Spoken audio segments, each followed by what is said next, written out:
Balahaw. Toyota Grandia ba to? Marami pa bang nakapila, sir, aside from us? Tayo nang nakasunod sa van. 4x4 naman sa awan.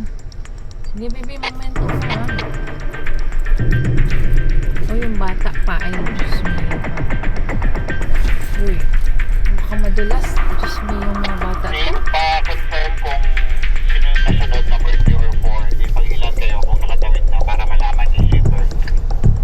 Abante, abante! Labot ka na dyan! Sir, hataas! Hataas! Saan ka na, sir? Sumunod ka na, sir! Hataas, sir! Hataas!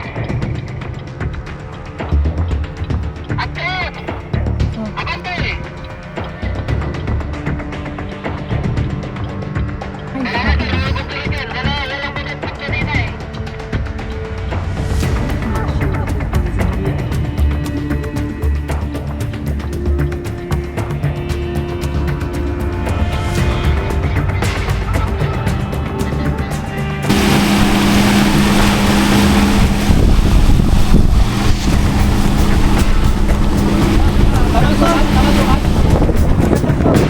Okay na.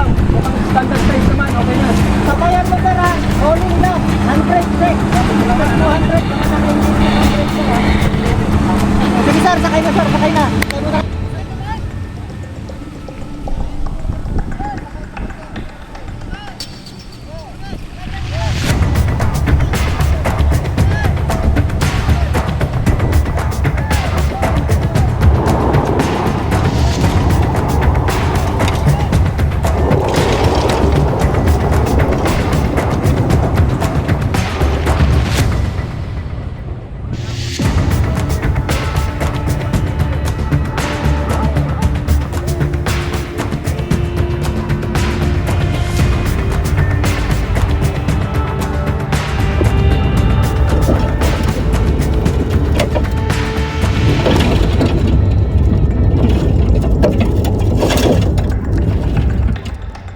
Pagkatapos ma-rescue ang T2, hindi na pinasunod ng mga guide yung mga nasa likod. Gumawa sila ng bagong daan dito sa mas mababaw na parte ng ilog.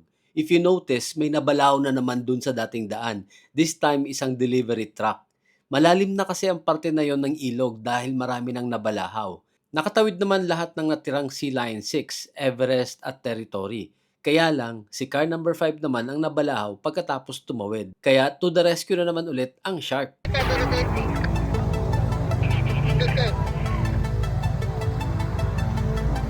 Yo! Telet. Recovery birthday na yun. Alvin, pakuha na recovery.